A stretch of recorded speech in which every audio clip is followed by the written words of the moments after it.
Hello guys, welcome back to the channel. It's TPM5 here, back again with another NBA video. In today's video, I'm going to be previewing the Los Angeles Lakers free agency, talk about some possible targets they could sign and areas for improvement. So for the next 5 or 6 minutes, I'll be speaking, primarily about the Lakers. So let's get into the video.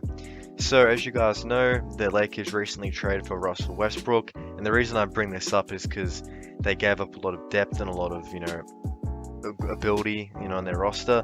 Looking at the two leading three-point makers last year, the second place, player on the team was Kentavious Caldwell-Pope with 120, and then Kyle Kuzma had 137. So instantly they're losing a lot of three-point make ability there, and they shot 34% from three, which was 21st best in the league, and they added Westbrook, who shot 31% last year. So there's obviously they're going to need to fill in some holes with that stuff. So targeting shooters is something they're going to have to do. So far on this roster, they'll have 5 players coming back on guaranteed deals. But just before I continue, guys, I make NBA content 2 to 3 times a week. I'd heavily appreciate it if you subscribe. Don't forget to leave a like and comment as well. And I will be making some more videos in the future. So if you guys would like to, support me, I'd appreciate it. But let's get back to the video. So the Lakers will have LeBron James on $41.2 million next year. AD will be back on 35.4. They then will have Marcus on 2.7, which poses itself to be decent value for, someone who can give them good minutes on a night-to-night basis, probably around 15 to 20. And he does hold that modern ability to shoot, as he did shoot 41% from 3 last year. Alfonso Mckinney, the 29-year-old small forward, is back on a $1.9 million deal, but that isn't guaranteed, so the Lakers can probably waive him or not pay him that full amount, which might give them some cap flexibility. So before we look at some targets, I just want to paint the picture, if you would bear with me. The Lakers can't use the mid-level exception, so they can't use that. But they can use a taxpayers mid-level exception, so that'll be worth around $5.9 million. Feel free to correct me if I'm wrong in the comments.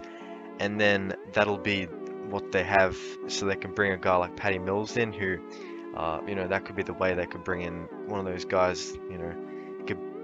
Patty Mills is an option with that. I think Carmelo could be used for that as well. So keep an eye on the Lakers. They are going to have that nearly $6 million option that could be used for, as I said, guys like Carmelo Anthony. As for Dennis Schroder, the Lakers can trade him somewhere. Now, whether that's for Buddy Hield, maybe, I don't know. But the Lakers still do have him. It just depends on if Dennis Schroder almost prices himself out of a move and ruins it for the Lakers. But let's get through some rumors, and let's talk about some guys that they could bring in and that would be good fits. Now, what do you guys think of a three-point shooter in the league? And the better ones. Some guys like Kyle Korver come to mind. But JJ Redick is someone that the Lakers could target. Now, last season he didn't play all that much. There was a bit of a situation there in New Orleans which kind of prevented him to play. He did end up getting traded to Dallas, and he played a little bit there, but obviously he had a rather empty year last year. But the Lakers do need shooters, and he's one of those guys where even in college and even now in the NBA, you can count on him to make shots. He doesn't have to play starting minutes. He can just come in off the bench if they need him to. But it's someone they'll need to add. Someone in that mold they'll need to add. So JJ Redick is one of the first targets of the video. Now, given that the Lakers trade away Kentavious Caldwell-Pope, who was a good 3-and-D guy, although he was kind of inconsistent at times from 3, he did pose the ability though, and was someone the defense had to honor. But now that he's gone, you need someone in that small forward mold that can defend and shoot the ball. Now, Trevor Ariza is a former Laker. He was with them in the 2009 title, if you remember. He's someone, he'll be in on a veteran's minimum.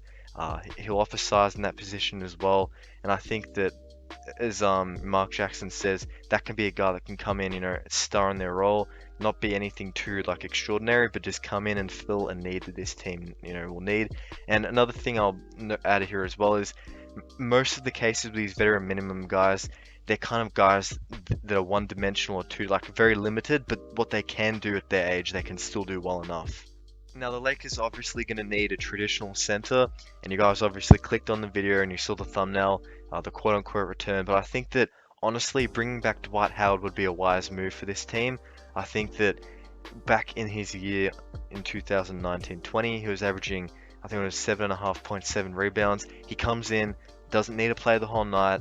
I think that he learnt, I guess, his role these days. He knows how to play his role. He come in, be a good energy guy, and I remember that playoff series against the Nuggets. He really got under Jokic's skin with bits and pieces there, and just someone in there who can come in the playoffs and just fill that center role, which really the Lakers had in Drummond, but you know it was just never really right with Drummond, the chemistry and the fit. But I think that Dwight will be someone that will be happy to sit back and accept his role.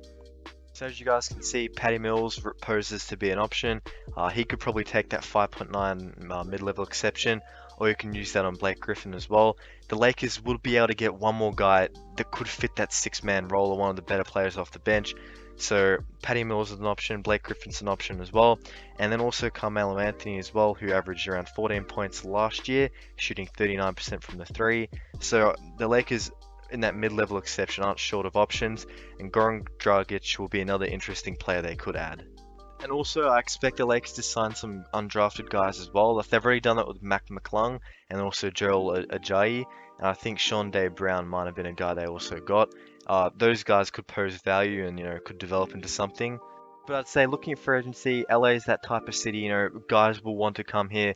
The pay cut they take will make up for the convenience and stuff of LA and the law. Obviously, 17 titles. There'll be players that want to come. But that's it for the video. Please don't forget to like, share, and subscribe, and I'll see you in the next one. Peace out.